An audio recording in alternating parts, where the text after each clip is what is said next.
या खोलीत काही येणार नाही. कामाला लागूया.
तुमचाच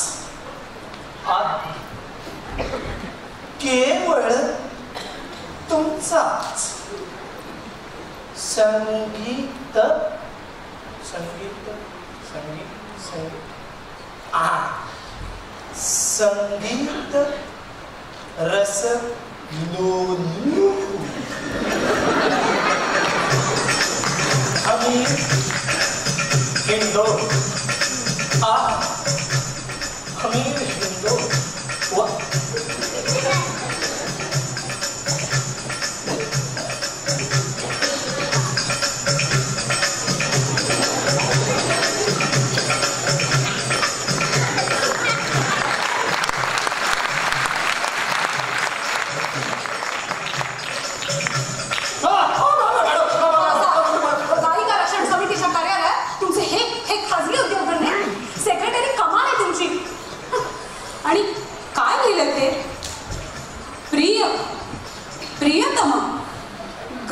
चंद्रिका मैनाराणी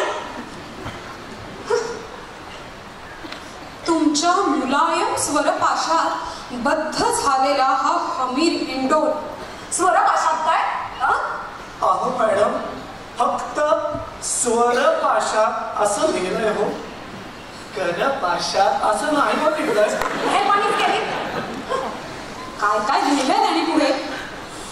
हा हमीर हिंडोल काल रात्री रेडिओवरचा तुमचा हिंडोल बहार ऐकून बेहद खुश झाला. तारिणी देवींसारख्या नकली गायिका नकली मी नकली तारिणी देवींसारख्या नकली गायिकांना जे 7 जन्मात जमणार नाही ते गंगाधर बुवांच्या तालमीत तुम्ही अवघ्या 2 वर्षात करून दाखवलं. त्यामुळे कान तृप्त झाले. गेल्या 2 वर्षात तुम्ही यौवनाबरोबरच गायनाच्याही ऐन बहरात आलात आणि तुम्ही पागलपणाच्या. अशा वेळी तुम्हाला एखाद्या जिव्हाळ्याच्या सेक्रेटरीची गरज भासतच असेल, मी ही सेवा विनामूल्य करायला तयार आहे. तुमच्या दिलाशी माझ्या हृदयाचा दिलरुबा 2 वर्षांपूर्वीच त्या अंतुबुवांच्या पुण्यतिथीच्या रात्री जुळला. तुम्ही ती लावणी तेव्हा मलाच उद्देशून म्हटली असा माझा तर्क आहे. तुम्ही हीन कुळातल्या मूळच्या तमाशातल्या, पण हरकत नाही काय हरकत नाही. पात्र सोन्याचं असो की मातीचं, ब्राह्मणाच्या घरचं असो की मांगाच्या झोपडीतलं असो, मला आहे आतल्या अमृताचं वेळ. अहो आहे तुम्हाला शहाणा म्हणण्याचा वेडेपणा वेडाही करणार नाही. तेव्हा बोला, या अश्विन शेठची रेवती होणार ना? आपण ती रेवती होवो न होवो तुमची मात्र चांगलीच रेवडी पाहिजे. तुमच्या उत्तराची चातकाप्रमाणे वाट पाहणारा तुमचाच, केवळ तुमचाच संगीत रसलोलू हमीर हिंडोल. ताक अहो एवढं सगळं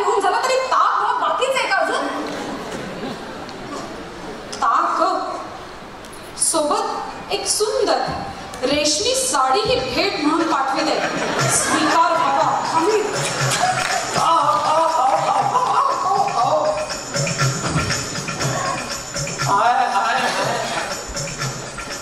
प्रेम पत्राचेही तुकडे तुकडे झाले. जो दिल का हाल था वो खत का हाल हुआ. अच्छा हुआ त्या थर्ड क्लास पोरीला हे असं लाचार प्रेमपत्र माझ्या सेक्रेटरीने लिहावं ना. हमी शेम शेम. शेम शेम नाही मॅडम, शेम नाही. प्रेम प्रेम मॅडम. तुमच्या प्रेमासाठी मॅडम, तुमच्या प्रेमासाठी मी हा सारा खटाटोप केला. अरे वा, माझ्या प्रेमासाठी तिला प्रेमपत्र. अजबच आहात. अजब काही नाही मॅडम. तुम्ही आत्ता इथं या कार्यालयात येणार हे मला अगदी नेमकं ठाऊक होतं. आणि म्हणूनच तुमचा मत्सर भाव आणि तुमचं प्रेम दिवसण्यासाठी मॅडम त्या महिन्यावर लटक्या प्रेमाचा वर्षाव करणारं हे प्रेमपत्र मी खेळायचं. निव्वळ नाटक मॅडम, निव्वळ नाटक. थापांचा वर्षाव पचेल तेवढाच करावा हवी. लाज वाटायला पाहिजे तुम्हाला. गेले 3 दिवस गायिका रक्षण समितीच्या कार्यालयात फिरकले देखील नव्हतात आणि त्या टिंपट पोरीच्या मागावर होतात ना. अरे अरे अरे अरे, तुमची टेस्ट इतकी खालच्या पातळीवर उतरावी ना. व्यर्थ व्यर्थ तुम्हाला मान दिल्याने तुम्हाला इतकं जवळ केलं. जवळ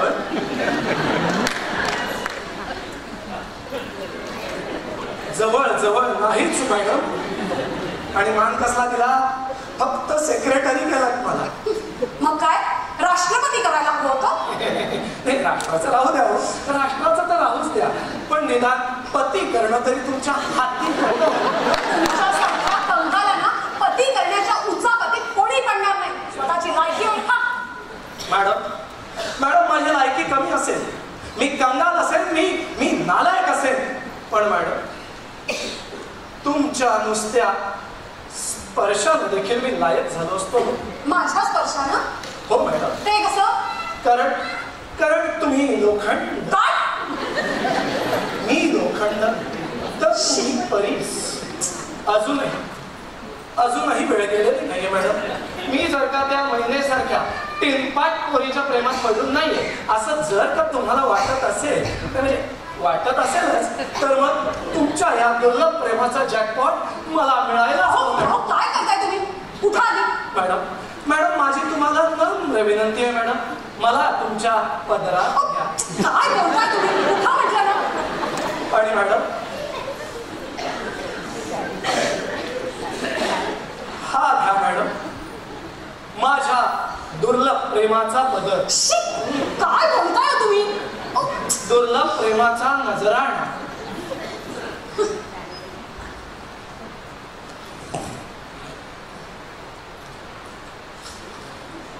अय्या, साडी?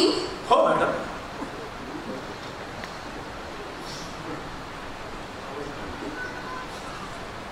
साडी स्वीकारते मी. Yes madam. कारण अशी उंची साडी माझ्यासारख्या सौंदर्यवतीला शोभून दिसते. शंकाच नाही मॅडम. पण काय मॅडम? साडी स्वीकारली तरी प्रेम मात्र साफाट करा. असं करू नका हो मॅडम. किती दिवस नुसता सेक्रेटरी म्हणून राहून निदान खासगी जीवनात तरी तुमचा सर्वाधिकारी होऊ द्या ना मला.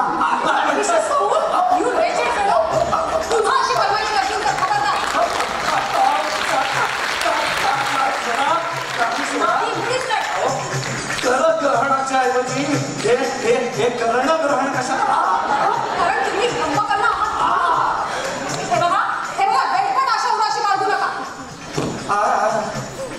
मग हे हृदय पुष्प मी कुणाच्या चरणी वाहू मॅडम? आपलं सारं आयुष्य अभागाच्या कार्यासाठी वाहून घ्या. चांगला हा उपदेश आहे. मग आम्ही प्रेम करायचंच नाही की काय मॅडम? नाहीच. कारण प्रेम करणं हा आमच्यासारख्या वेळ तोडू लोकांचा धंदा समजला. आणि हे बघा आपल्या समितीची अजून बरीच कामं साचून पडलेत. चला आटपा लवकर. आणि हे तुमचं बस्तान आहे ना हे उचला इथून. आणि त्या तिकडे नेऊन ठेवा, म्हणजे मला माझ्या केबिन मधून तुमच्यावर लक्ष ठेवता येईल. समजलं? चला आटपा लवकर.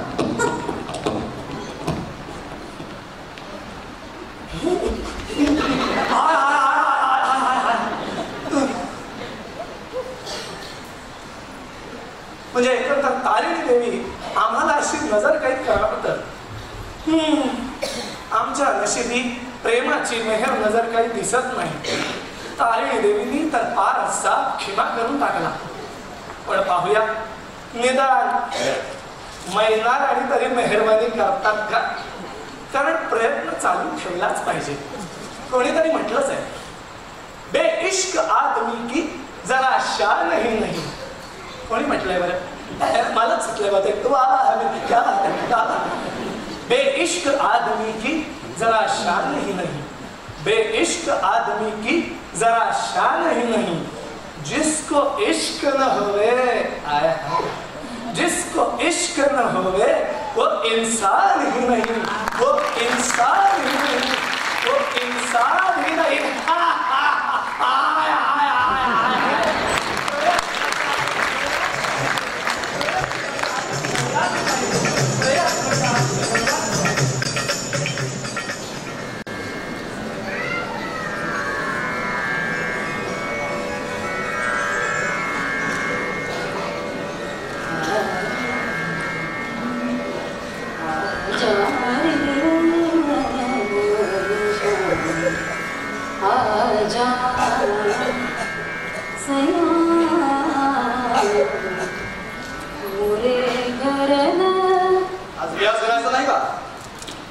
दिवसभर नुसत्या टिवल्या वाजत चाललंय.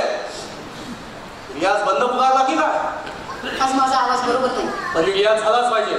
त्यामुळे आवाजावर ताण पडला तर नरळ नाही फुटणार आहे. आणि फुटलंच तर बळच होईल. ज्या गळ्याचा मोह मला पडणार नाही आणि त्या बाई जिद्द करावीशी वाटणार. म्हणजे तुमचं माझ्या गळ्यावर प्रेम आहे, त्याहून स्वतःच्या जिद्दीवर प्रेम आहे, माझ्यावर नाही. प्रेमाच्या गोष्टी बोलू नकोस. प्रेम कशाशी खातात हे तुला ठाऊक नाही. कसं ठाऊक असेल? जे गुरुलाच ठाऊक नाही ते या शिष्याला कसं ठाऊक असणार? तुम्ही एकतर रागाबद्दल बोलणार किंवा रागावून बोलणार. प्रेमाचा एक शब्द नाही. दिवस रात्र इतकी मेहनत केली, इतकी प्रगती केली, कधी प्रेमानं जवळ घेतलं मला? सदा रंगाच्या आणि अदा रंगाच्या चिजा जातात, त्यातला सूर मी सूर जाणला.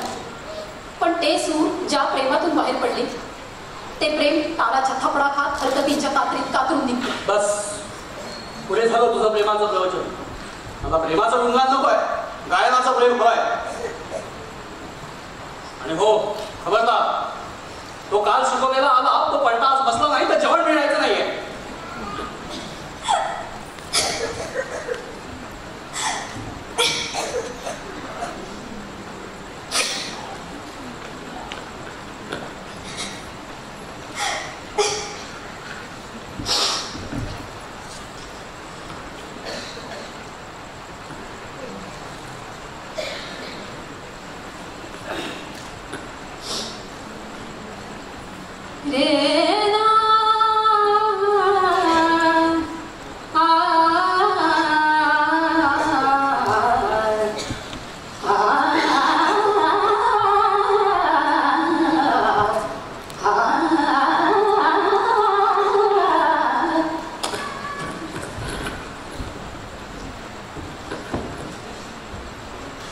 म्हणे प्रेम कशाशी खातात हे या महिनेला कळत नाही.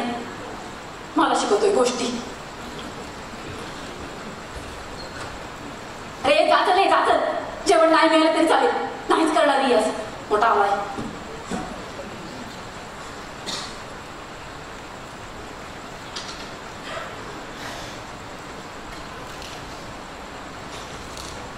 नभी जन ही तरत भास्कर तात विकसित पाहनलिनी खरा तो प्रेमाना धरी लोभमनी खरा तो प्रेमा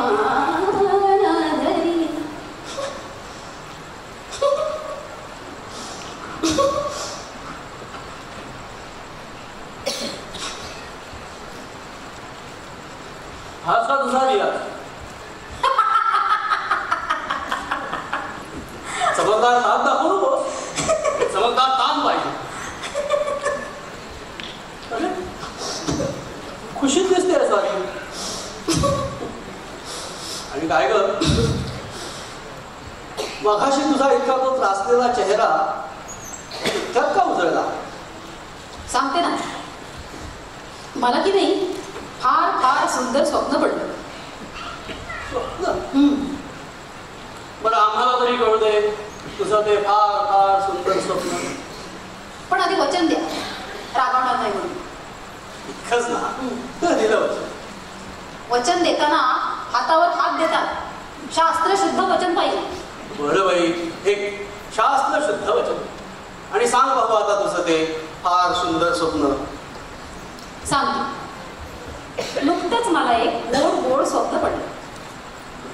स्वप्न माझे ऐक जरा, स्वप्न माझे ऐक जरा, संगीताच्या फौजदारा. तुझ्या फजितीला नाही मारावा. जशी साऱ्या देशभर लता मंगेशकर, तसे मीही पॉप्युलर झाले फार. परी तू झालाच भिकारी, तू झालाच भिकारी. हिंडला दारोदारी, तुझा घेईना कुणी कैवार. मग तू आला माझ्या दारी. बरं का, तू आला माझ्या दारी. पाया पडलास तरी, म्हटलं पाया पडलास तरी दया माया नाही करणार. कीर्ती ऐकून या माझी, कीर्ती ऐकून या माझी. माझ्यावर इंदिराजी फिदा होऊन या गेली दिलदार.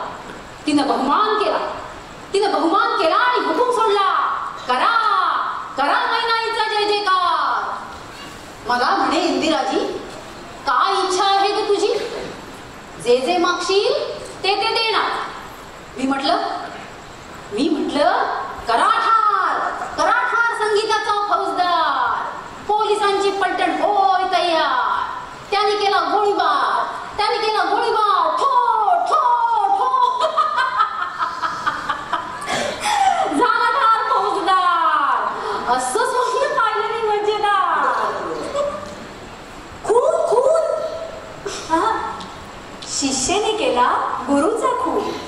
शाबास शाबास मैनाराणी, स्वप्नात तर चांगलाच तुडवला. पुस्ताजी, पाहिलाच आपल्या कडक क्रियाचा परिणाम. पहिलाच नाही, हल्लीच्या विद्यार्थ्यांमध्ये प्रोफेसरांचे मुद्दे पाडण्याची जी नवी वेव आली आहे, तीच विचारांच्या स्वप्नात शिरलेली दिसते. नाही पण हरकत नाही मैनाबाई, स्वप्नात ही जी काही आपण गुरुहत्या केली त्याची शिक्षा मात्र भोगलीच पाहिजे, हो की नाही? मी काय म्हणते भैया साहेब, तुम्हीच का होत नाही न्यायाधीश? कबूल. या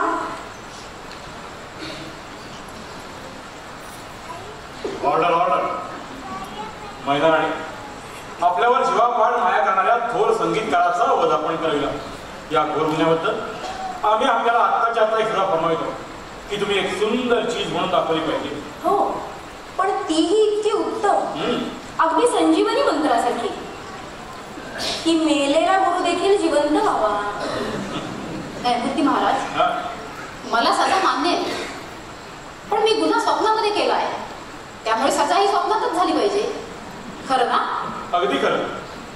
पण एखादं स्वप्न निर्माण करणं हे न्यायालयाच्या ताकदीबाहेरचं काम, आणि असं स्वप्न पाडण्यासाठी माझ्या सकट न्यायालयालाही झोपावं लागेल. त्याची आवश्यकता नाही, कारण मी ठार असल्यामुळे चिरनिद्राच बघत आहे. तर त्या झोपेतलं एक सुंदर स्वप्न मी न्यायालयासमोर ठेवलं. धन्यवाद. कैलासवासी संगीताचार्य गंगाधर बुवांनी आधी स्वप्न हाजीर करावं, त्यात आम्ही अलगद शिरून गुन्हेगाराला सजा फरमावं. तर माझं एक सुंदर स्वप्न आहे का? संतापाच्या भरात मैनाराणीनं मला ठार केलं, परंतु तिचा राग ओसरताच तिच्यातल्या पश्चातापाला जाग आली, तिच्यातल्या विवेकाला जाग आली. पश्चातापाची पावन गंगा डोळ्यातून पाझरून आली. माझ्या प्रतिमेला भक्तिभावाची फुलं अर्पण करून, निष्ठेची निरांजन वाळून ती नादब्रह्माची उपासना दिनरात करू लागली. तिची संगीत साधना पाहून स्वामी हरिला, गोपाल नायक तानसे अशा दोन संगीतकारांचे आशीर्वाद तिला मिळाले. हळूहळू हे आशीर्वाद सफलही होऊ लागले. कलकत्त्याच्या संगीत परिषदेत तिचा रंगलेला तो मुलगा बनला.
नमस्कार. हो मी गंगाधर जोशीच बोलतोय. धन्यवाद, आभारी आहे.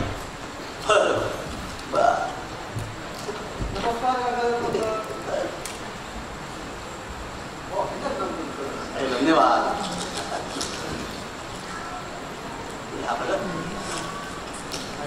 नमस्कार नमस्कार.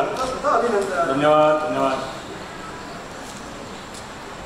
अरे वा वा, अभिनंदन. तुमची कृपा आहे बरं. हो भैयासाहेब, हा, कालपासून असा सारखा अभिनंदनाचा मारा चाललाय माझ्यावर. हो नवल नाही. जिथं लोक आम्हाला सुद्धा फुकटचं श्रेय देतात तिथे तुमचं कौतुक का करणार नाही? एक्झॅक्टली. हो, कौतुक करण्यासारखीच करामत आहे गंगाधर बुवांची. Simply wonderful.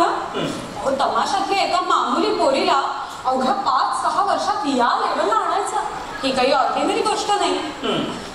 गंगाधरजी, मी तुमचं अभिनंदन करते. धन्यवाद धन्यवाद.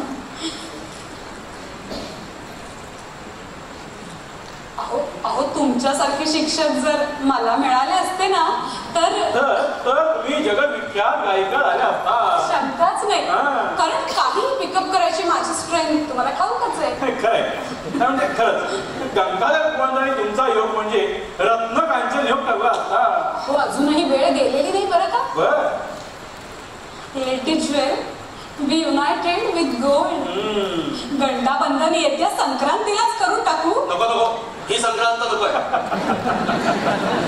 ही संक्रांत नको म्हणता, तर मग गुढी पाडव्याला होऊन जाऊ द्या. अहो, अगदी गुड फ्रायडेलाही चालेल. मी अगदी तयार आहे. हा, कशासाठी? अहो, गंडाबंधनासाठी. अहो, पण तुम्ही तर पीर मोहम्मद खान साहेबांकडे शिकताय ना. अहो, पीर मोहम्मद खानकडेच कशाला. सकाळी कृष्णप्पा कर्नाटकींकडे दाक्षिणात्य संगीत शिकते, दुपारी पीर मोहम्मद खानकडे उत्तर भारतीय ख्याल, सायंकाळी बेगम खुर्शीदकडे पंजाबी ठुमरी आणि बंगालच्या रवींद्र संगीताचाही अभ्यास चालूच आहे बरं का. अरे च्या, म्हणजे सकाळ दुपार संध्याकाळ मिळून तुम्ही अख्खा भारत कशात टाकलात. हो, मग गंगाधर कोणकडे केव्हा शिकणार. अर्थात रात्री. स्पेशल ट्युशन हवी आहे मला. सध्या तरी मला वेळ नाही. अहो, कबूल कबूल, पण जेव्हा वेळ मिळेल तेव्हा मात्र नक्की सांगा. तुमचं पुन्हा एकदा अभिनंदन. धन्यवाद. बरं, अच्छा, बराच वेळ झाला, जाते मी. म्हणजे येते मी. बरं, तुम्ही तरी तेवढं माझं प्रपोजल लक्षात असू द्या. अच्छा.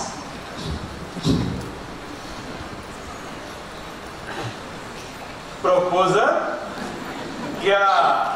गंगाधर बुवा, आजपर्यंत तुम्हाला जुनाकडे पुरसट म्हणणारी ही तारी देखील पिदा झाली आहे तुमच्यावर. साहजिकच आहे. चमत्काराविना नमस्कार नाही. ते खरंच आहे म्हणा.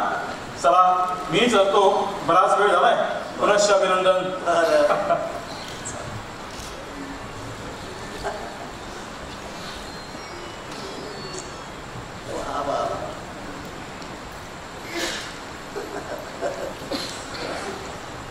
इतक्या आनंदाचे हे सुंदर क्षण झोपेत व्यर्थ दवडण्यापेक्षा निरब्ध चांदण्याची मशा लुटण्यात घालवावे. चपला चपला कुठे गेल्या माझ्या, की त्याही लेखाच्या आनंदानं फिरायला गेल्या की का. चपला कुठे गेल्या, कुठे इथंच तर ठेवल्या.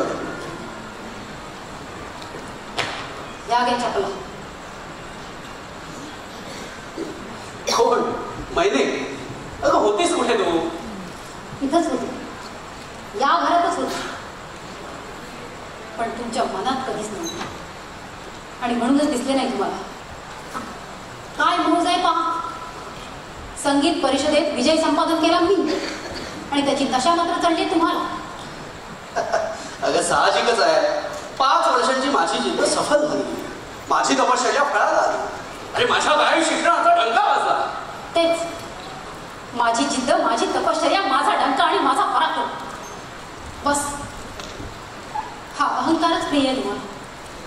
माझी महिना यशस्वी झाली असं चुकूनही म्हटलं नाही तुम्ही. हे तुमच्या महिना कोण. तुमच्या संगीत शर्यतीत पूर फुटे तो धावणं एवढंच माझं काम. शर्यत तुम्ही जिंकली, मी नाही.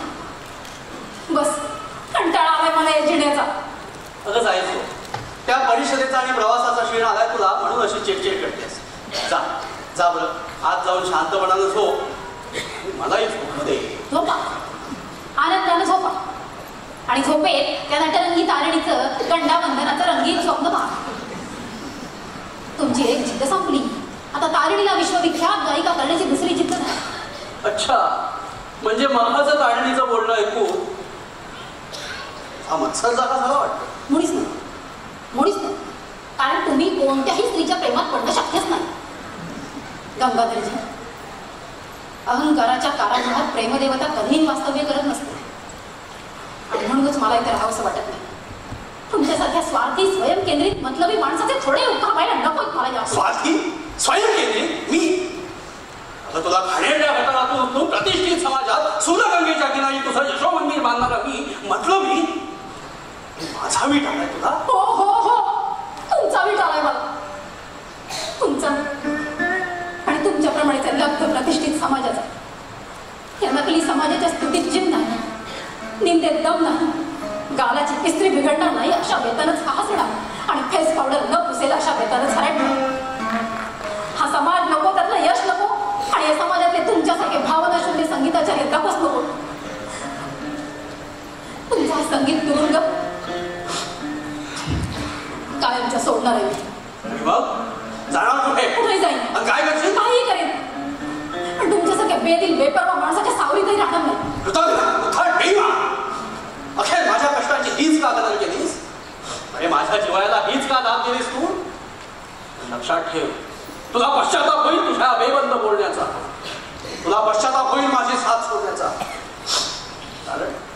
अरे कारण माझ्या गान तपसेच्या मांडवात आताच कुठं चढलेली बहरलेली एक नाजूक वेळ आहेस. माझ्या अजून तू कुठेही राहू शकणार नाहीस. अरे खाट, त्या वल्गना व्यर्थ आहेत. दैवाचे दशावतार संपले पण ही दुनिया संपलेली नाही अजून. ही घ्या, ही घ्या, ही घ्या तुमच्या अंकी. मोठमोठे आले नि गेले पण ही दुनिया त्यांच्यापासून अडून राहिली नाही.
गरिबांची आठवण आहे म्हणायची. तुम्हाला कशी विसरेल? आता कायमचीच राहायला आली मी इथे. इथे जर अनाथ त्या बामणानं सोडलं की काय तुम्हाला? बाईसाहेब, आपण मस्करी तर नाही ना करीत गरिबाची. अगो तमाशात कशाला येणार हो तुम्ही? अमृताचं भोजन टाकून मृताची कडी कोण वर पेईल? पुन्हा नाचा, लावणी गाणं, तमाशा सुधारणार. तुमच्यात सर्वांगीण सुधारणा झाली पाहिजे. मी आता त्याच कार्याला वाहून घेणार. महिनाबाई, नका पडूया आम्हाला. अगं आम्ही शेणातलं किड, शेणातच जगणार, शेणातच मरणार. आमची परिस्थिती सुधारणं परम देवाच्या बाळालावी नाही जमणार. आम्ही अनाडी आणि आमचं पब्लिक तर दसपट अनाडी. मैनाबाई, खरं सांगू, तुम्ही लावणीचा ठसकाच विसरला, पार घसरला. माफ करा खरं बोलल्याबद्दल. निघा तुम्ही, तुमचं आता काय बी काम नाही इथं. लावणीचा ठसकाच विसरला तुम्ही. निघा निघा तुम्ही. अहो असं करू नका. अहो मी येणार, मला घ्या तुमच्यात, मी पुन्हा नाचणार. असं करू नका, मी नाही जाणार परत तिकडे. मला तमाशा सुधारायचंय, पुन्हा नाचायचंय, पुन्हा गायचंय. मी इथेच राहणार, मी नाही जाणार तिकडे, मी इथेच राहणार.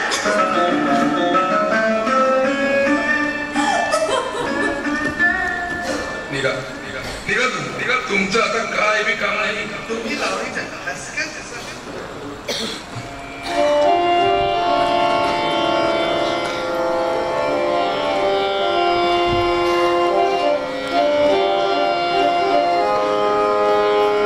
मी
हो मी भैया साहेब.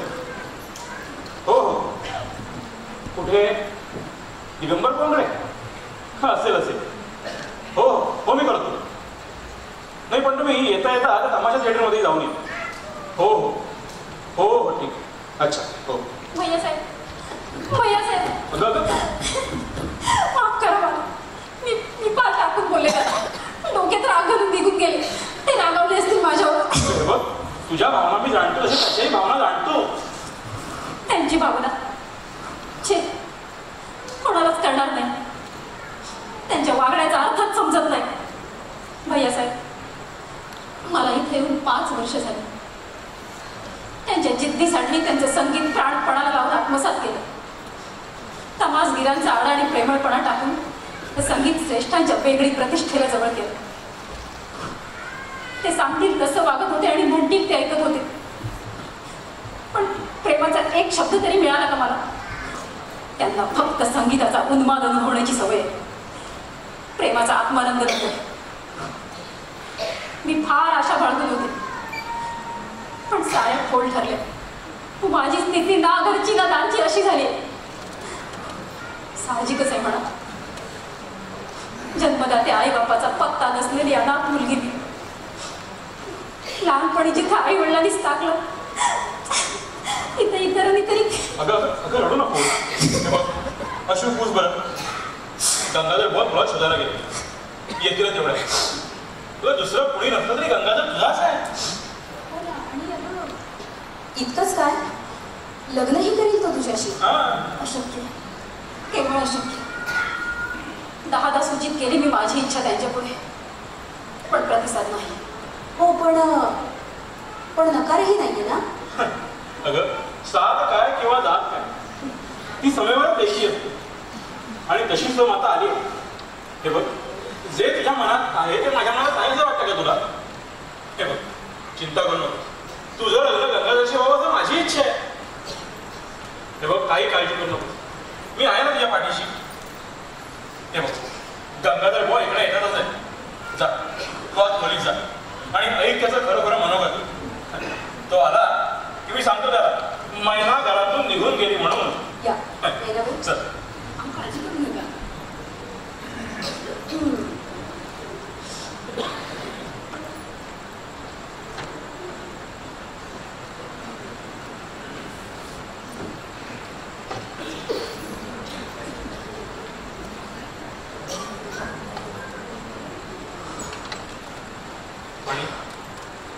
नकोय. काही लागला का बघतात? नाही, तिथंही नाही. हे येता येता तमासगिरांच्या थिएटरवर जाऊन आलो. मग तिथे ती येऊन गेल्याचं कळलं. बरं, पण पुढे कुठे गेली काहीच कळलं नाही. आणि आपल्या मूर्खपणाचा इतरांना किती त्रास होईल याचा जराही विचार केला नाही योग्य. पण काय कारण असेल बरं तिच्या मूर्ख वागण्याचं? हिमत, तू काही टोचून बोलतीस का तिला? मी कशाला काय बोलू टोचून तुझ्या लाडक्या महिनेला? सरळ उत्तर दे. छे छे, मी नाही हो काही बोलले. खरं सांगायचं तर मी गाढ झोपी गेले आणि झोपेत बोलण्याची मला सवय नाही. तूच काहीतरी अकलेचे तारे तोडले असशील आणि उडाला असेल खटका. बरोबर, खटका उडाला. पण नेहमी सारखा. ती म्हणाली एवढी संगीत परिषद मी जिंकली पण त्याचं तुम्हाला जराही कौतुक नाही. तुम्ही स्वयंकेंद्रित आहात, स्वार्थी आहात. तुम्हाला तुमचा फक्त म्हणे अहंकारच दिन प्यार आहे. बरं, तुमच्या या तुरुंगात राहणार नाही, मी इथून सोडून जाणार. ही घ्या तुमच्या अंगी. असं म्हणाली का ती? मग तिचं फारसं काही चुकलं नाही. अरे ती चिडणं साहजिकच आहे. दिवसभर तू स्वतःच्याच धुंदीत होतास. साधं कौतुकही केलं नाहीस तिचं. हे कौतुक करायचं म्हणजे काय करायचं? खुशीत घेऊन का पूर्व शेवटी तेही करायला हरकत नव्हती. ढोंगी, अरे दोन्ही बाजूनी बोलणार तुम्ही. असं जर केलं असतं तर शंख केला असता तुम्ही. अरे पण कौतुक करायचं म्हणजे मिठ्याच मारायच्या, कुशीतच घ्यायचं हे कोणी सांगितलं तुला? साधी तारीफही केली नाहीस. बर, कौतुक म्हणून एखादी साडी वगैरे काहीतरी आणणार हो का? अरे चांगला उंची शालू आणणार. वा, का दुकानं बंद होती? वा, चेष्टा पुढे. अरे आता तुला शोधायचं तरी कुठे? इतका त्रस्त कशाला होतो? गेली तर गेली. मला सांग, तुझी इतकं पूर्ण झाल्यावर गेली ना ती. मग काय अडलंय तिच्या वाचून? मग काय? काही अडलंय असं नाही, पण हल्ली माझी डायरी तीच मांडून ठेवत होती. माझी जणू पीएस बंदी होती म्हणा ना. फक्त पीएस बंदी होती ना, मग काही हरकत नाही. अरे ही सारी कामं विमान करीतच होती की. तर काय? त्याचं ते पूर्वीच जाऊ दे, तिचा पत्ता शोधून काढलाच पाहिजे. अरे अचानक गेली तशी अचानक येईलही परत. मुलखाची तोंडाळ आणि भांडखोर हो. पुन्हा पुन्हाशी म्हणून पटायचं नाही तिचं. बापरे. मग म्हणूनच काळजी वाटते. तिचं सोन्यासारखं जीवन असं उभस्त होता का मला. अरे च्या, म्हणजे तिच्या जीवनात अजून तुम्हाला बराच रस आहे. तुमचा एवढा अपमान होऊन सुद्धा. गंगाधर बुवा, हो सरळ सांगा ना, तुमचं तिच्यावर प्रेम जडलंय, तुम्ही तिच्यावर बेहद आशक आहात. तुम्ही म्हणता तसं काही नाही. पण इतकं मात्र खरं की तिच्या मधुर मधार आवाजाची नव्हे तर तिखट भांडणाची आता थोडीशी सवय झाली होती. आलं लक्षात. तिच्या मधुर आवाजाची सवय, तिखट भांडणाची आवड, या सगळ्याची आठवण येणं आणि त्या आठवणींनी तळमळणं. बुवा, ही कशाची लक्षणं? कशाची बरं दादा? हे बघा, तुमचं जर फक्त त्यानंच समाधान होणार असेल तर म्हणतो माझं तिच्यावर प्रेम आहे. हो भैया साहेब, पण प्रेमातही अनेक प्रकार असतात, प्रेमातही अनेक पदर असतात. आधी का नाही सांगितलं? चुकलंच म्हणा जरासं माझं. अरे पण माझ्या भावनांची तरी तिला कदर कुठे आहे? माझ्या भावनांची थोडीशी जरी कदर असती तर अशी काय निघून गेली नसती. खरंच या बायकांसारखी मूर्ख आणि बेपरवाचा दुनिया दुसरी शोधून सापडणार नाही.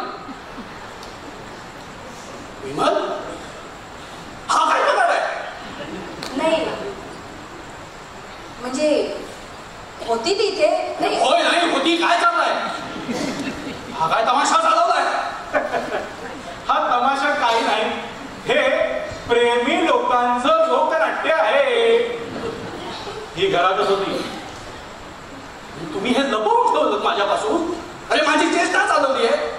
आणि काय ग, मगाचा तुझा तो तोडा गेला कुठे? पुन्हा मूळ पदावर आला. मगाशीच म्हणाला ना माझं तिच्यावर प्रेम आहे म्हणून. बुवा, चला आत्ताच्या आत्ता या मंगल मुहूर्तावर आमच्या साक्षीनं वाह निश्चय करून टाका. झाला बघून ती अंती तिच्या पोटात.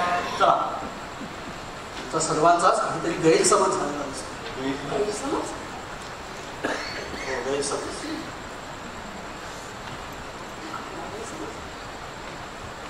मी ही अंगठीच्या पोटात घालतो, पण केवळ गुरुप्रेमाची निशाणी. मी हिच्याशी विवाहबद्ध होऊ शकत. वाटलंच मला. अखेर मी ही नकुळातली स्त्री आणि आपण उच्च घराण्यातले महापुरुष. प्रेमातही आपण आपली सामाजिक प्रतिष्ठा विसरणार नाही. नाही बाई, तू मला अजून ओळखलेलं नाहीस. कुणीच ओळखलेलं नाही. खरा कलाकार उच्च नीच भेदभाव मानतच नसतो. पण एवढं मात्र खरं की मी लग्न नाही करू शकत. तुझ्याशीच नव्हे तर कुणाशी. पण का? हा दुराग्रह का म्हणून? आणि तुमच्या या मूर्ख हट्टाचं कारण सांगतो. आजवर कुणालाही न सांगितले मी माझ्या पूर्वायुष्यातील ती घटना आज मला तुम्हा सर्वांना सांगितलीच पाहिजे. त्यावेळेला मी नुकताच स्वतंत्र मैफिली करू लागलो होतो. कलकत्त्याच्या संगीत परिषदेत माझ्या आधी एक 16-17 वर्षाची तरुणी फार सुंदर तुफान गाऊन गेली होती. तिच्या त्या रसाळ आवाजावर आणि मधाळ गायकीवर श्रोते बेहद दाखला झाला. टाळ्यांच्या कडकडाटात तिची मैफल संपली हो. तिच्यानंतर मी गायला बसलो. तिनं ज्या सुरात मैफल संपवली त्याच सुरात तितक्या तर्फेने मैफल मांडली. गायनाच्या आणि अंतुबुवांच्या आशीर्वादानं त्या दिवशी ती मैफल जिंकली मी. अभिनंदनाचा वर्षाव करणाऱ्या ही गायिका पहिली होती. त्या दिलदार गायिकेचं नाव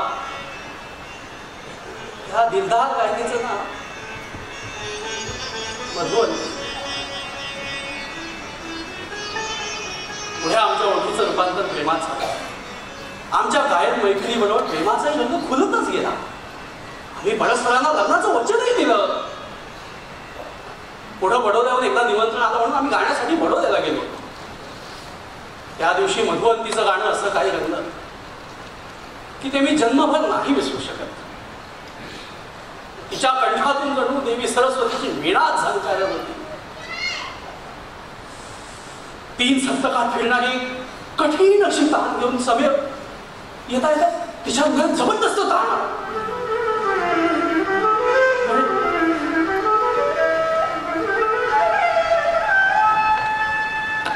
आणि ती कोसळली.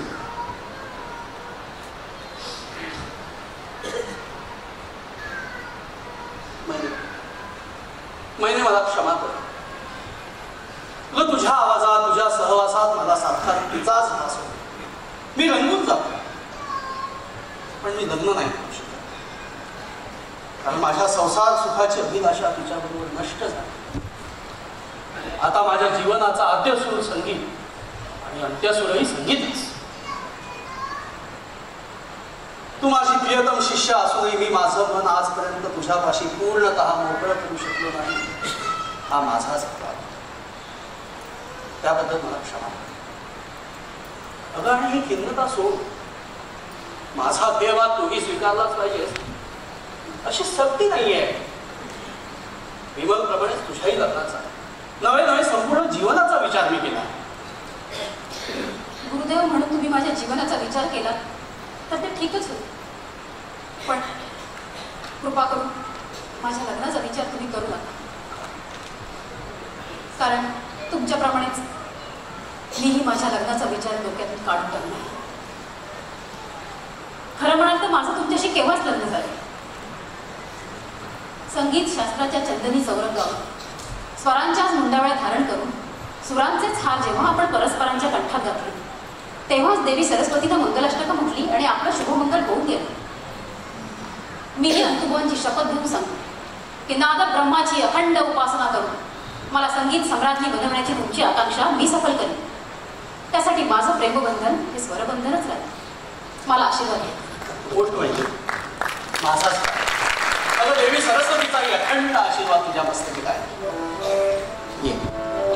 त्याच आशीर्वादाचं मंत्र ही मंगल मुलींचा मला पुन्हा तुझ्या पटात घालते.